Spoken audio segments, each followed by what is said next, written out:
Shooting সেটের video দিয়ে ফেসবুকে ডলার কামানো, নাট্যাঙ্গনে এই ট্রেন্ড এখন রীতিমতো প্রশ্নের মুখে। আর প্রশ্ন তুলেছেন ছোট পর্দারই জনপ্রিয় অভিনেতা নিলয় আলমগীর। নিজের ফেসবুক পোস্টে নিলয় বলেন, পারিশ্রমিক নেওয়ার পরও যারা বিটিএস ভিডিও দিয়ে আয় করেন সেটা কতটা নৈতিক। মডেলিং ও বিজ্ঞাপনের মধ্য দিয়ে শোবিজে পথ চলা শুরু করলেও পরে নাটকে নিজেকে পাকাপোক্ত করে প্রতিষ্ঠিত করেছেন অভিনেতা নিলয় আলমগীর। অভিনয়ের পাশাপাশি সামাজিক যোগাযোগ মাধ্যমেও বেশ সক্রিয় এই অভিনেতা। সেখানে মাঝে মধ্যেই নানা সমসাময়িক ইস্যু নিয়ে মত প্রকাশ করেন তিনি। বৃহস্পতিবার নিজের ফেসবুক আইডিতে এক পোস্টে নিলয় একটি প্রশ্ন তুলেছেন। সেখানে তিনি শুটিং সেটের ভিডিও প্রকাশ করার নৈতিক যুক্তি কতটুকু তা জানতে চেয়েছেন। নিলয়ের মতে, নাটকের প্রযোজক, পরিচালক, আর্টিস্ট সবার সম্মিলিত পরিশ্রমে তৈরি হয় একটি প্রজেক্ট।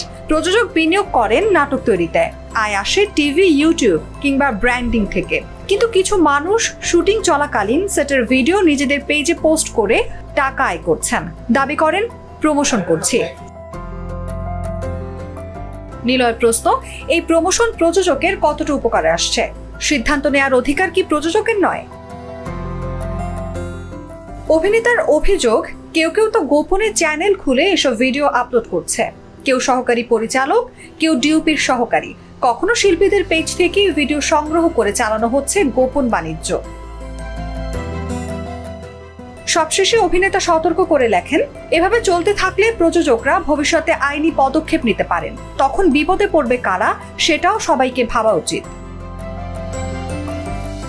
নাটক শুধু একটি কন্টেন্ট না, এটি অনেক মানুষের শ্রম আর স্বপ্নের ফসল। তাই প্রমোশনের আড়ালে যেন সেই স্বপ্নের ক্ষতি না হয়, সেই সচেতনতার বার্তাই দিয়েছেন নিলয় আলমগীর।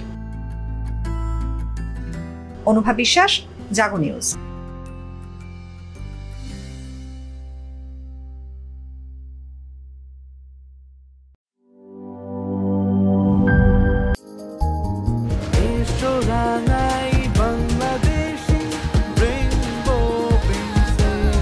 রেইনবো পেইন্টস, ছড়াও জীবনের রং।